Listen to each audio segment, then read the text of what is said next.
Chrono anomaly detected. Dr. Alara Miles stood before the humming core of the chronoresonance field generator. Her reflection fractured across the polished glass. Around her, the observation deck of Outpost Helios vibrated with the low thrum of exotic particles harnessed from the decaying star Gliese 6. It was the culmination of 10 years of theory and 3 years of black-budget experimentation. She adjusted her neural sync band and checked the countdown. T-minus 30 seconds. "Everything's stable," came the voice of Lieutenant Ramirez from the console. "No anomalies. You sure we're ready for this?" "No such thing as ready when you're punching holes in causality," Alaris said softly. "Begin phase rotation." A mechanical shudder echoed through the station. At the heart of the generator, time, not metaphorical time, but actual chronological structure, twisted. For a fraction of a second, reality bent like light through warped glass. Then it happened. A blinding flash. Screams. Alarms blared. The containment field ruptured, spilling raw chronotons into the room. Technicians staggered back as systems overloaded. Fire burst from the secondary relay, and then everything stopped. Alara blinked. The room was quiet. Clean. Pristine. Countdown. T-minus 11 minutes. Her fingers trembled. The fire gone. The screaming never happened. Yet her memories screamed otherwise. She dropped to her knees, gasping. "Dr. Miles?" Ramirez looked up. "You all right?" She turned slowly to face him. "How did we get back?" He stared, confused. "Get back from what?" She didn't answer. Half a system away, deep within Threx Dominion space, General Vactoon examined the grainy surveillance footage captured from a cloak probe near Gliese 6. His reptilian eyes narrowed as the footage replayed the temporal feedback spike. Incomprehensible energy.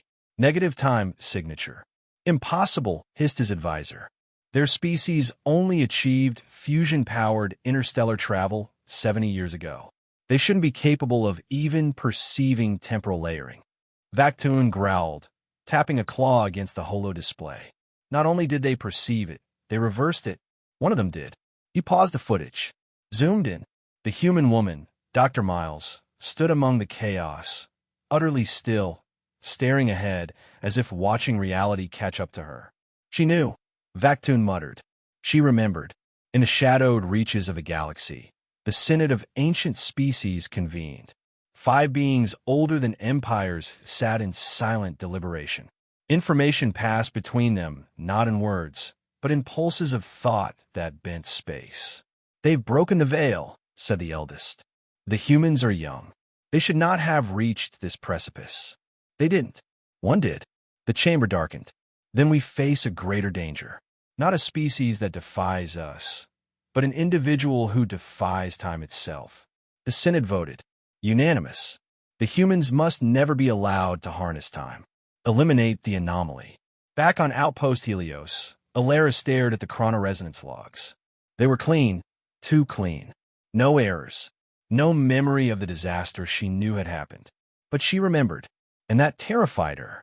Not because she didn't understand what happened, but because she did. The war that never was.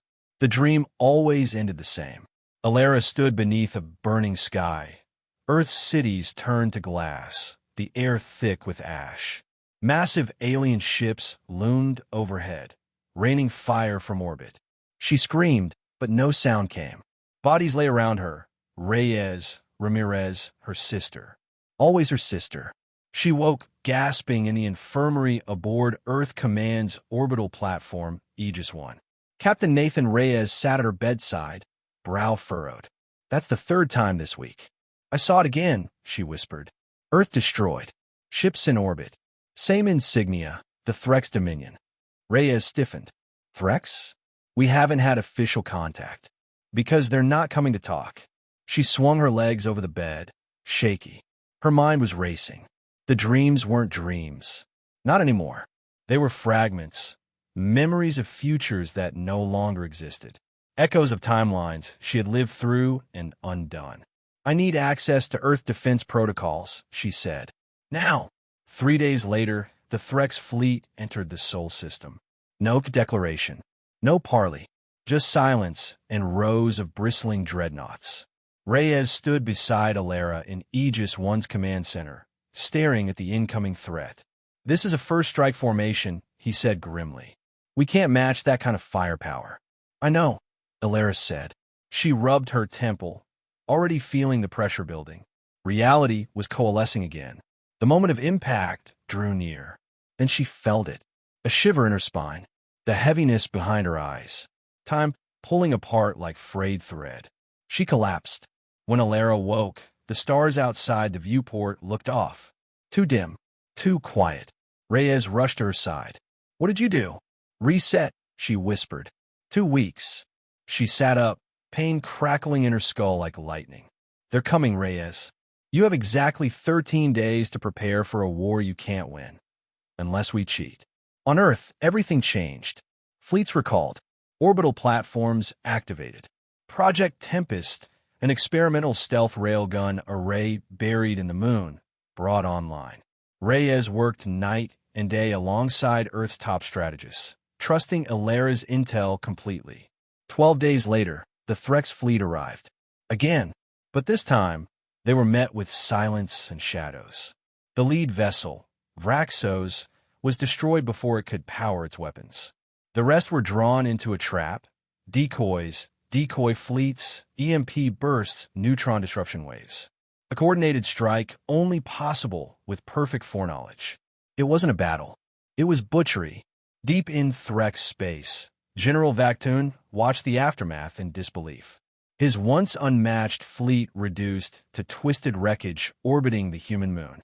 "They anticipated us," his second-in-command muttered. "Every move, every angle." "No," Vaktoon said. "They didn't anticipate us. She did." Alara stood alone in the quiet of Aegis One's observation deck, watching the stars. She had seen humanity burn. She had seen them rise. And now, she had chosen the path where they lived. For now. But the timelines were branching. And someone, somewhere, knew what she had done. Echoes across the stars. The Synod convened in the silence between pulses of a dying pulsar, its chamber folded between dimensions where no light could penetrate and no sound could escape. The eldest spoke without voice. The anomaly persists. Images flickered across the central pool. Alara Miles, suspended in frozen time, her eyes open during a moment the rest of her species slept. Energy signatures confirmed it. She was not just shifting time. She was rewriting it. "This is no longer a human threat," said the Oraculex, its tendrils curling in dismay. "It is a threat to the structure of time itself. She must be unmade," agreed the Hive Twin mind. "If we fail," began another, "there will be no future to remember our mistake." The vote passed. Project Nullfold was activated. On Mars, buried beneath the Olympus Mons Observatory, Alara gripped the edge of a steel table, sweat beading on her brow. "Something's wrong. I can feel timelines collapsing." Reyes stood across from her, still in his flight suit. "You said we stopped them." "We did. In that strand." She gestured toward a wall of quantum drift monitors, each displaying different versions of now. "But I'm seeing echoes. Futures being erased. Whole possibilities vanishing like they were never written." A shrill alarm cut through the lab. The AI's voice was calm, almost bored. "Temporal anomaly detected. Probability strands folding. Cause unknown." Alara stared at the data. "No, they're trying to overwrite history. Not alter it, remove it." Above Jupiter, a Synod drone released the Nullfold device, a forbidden weapon that collapsed causal reality. It didn't destroy matter. It erased the memory of its existence. Battles, treaties, lives, undone with surgical precision. Alara's hand shook. "If that thing hits Earth's past, we'll forget we ever existed." "Can you stop it?" Reyes asked. "No," she stood. "But I can loop time long enough to give us a chance." "You'll burn yourself out. Then we better make it count." Alara activated the chrono loop beacon. Time fractured. 4:12 minutes. The same segment of reality repeated, over and over. To everyone else, nothing seemed wrong. But to Alara and Reyes, who were linked to the beacon, every loop was another chance to react faster, strike harder, adapt. On the 5th loop, They identified the drone. On the 7th, they mapped its trajectory. On the 12th, Reyes launched the interceptor strike at the precise nanosecond. The nullfold device was destroyed, detonating in harmless non-space. The timeline stabilized. In the Synod chamber, silence returned. A strand of time had reasserted itself against their will. She looped us out. One whispered, "She should not be able to do that. She should not exist," replied the eldest. "But she does. And worse, she was learning." Alone again in the Martian lab, Elara stared at the empty loop crystal. It had cracked. One more use, and it would shatter completely. Blood trickled from her nose. Her hands trembled with temporal feedback. "I can't keep doing this," she whispered. But she would, because someone had to, because time was a weapon now, and humanity had the trigger. The moment that shouldn't exist. Elara stood at the edge of the Event Horizon core beneath Antarctica, the most secure and secret facility on Earth. The chrono anchor hummed behind her, stabilized for one last temporal insertion. One last chance. Her body ached. Her mind flickered like a bad signal. Too many loops, too many resets. But this time there was no redo. The crystal was cracked. The beacon would fail if used again. And the Synod knew it. A fleet? No, a convergence was en route. Vessels from across the galaxy, civilizations ancient beyond measure, gathered not for conquest or diplomacy, but for eradication. Of her, of the possibility that humans might one day master what even they feared, control over time. Reyes' voice crackled through her calm. They're at the Kuiper line. 30 minutes until Earthfall.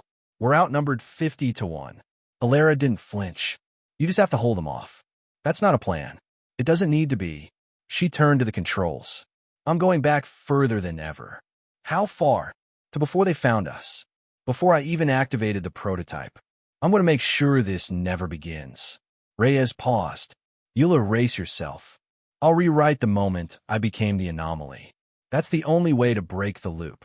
The countdown began. In the depths of space, Synod ships began to align their planetary erasers. Devices that didn't destroy matter, but severed time itself. A single pulse would make Earth a footnote in a causality that never happened. And then time folded. Elara was in the past. 1 year before the experiment. Before the resonance core.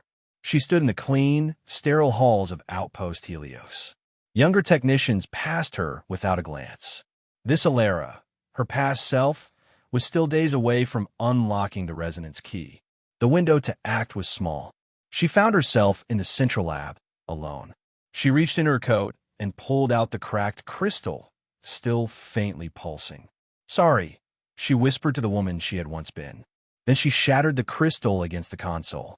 A ripple of white fire consumed the lab. Data disintegrated.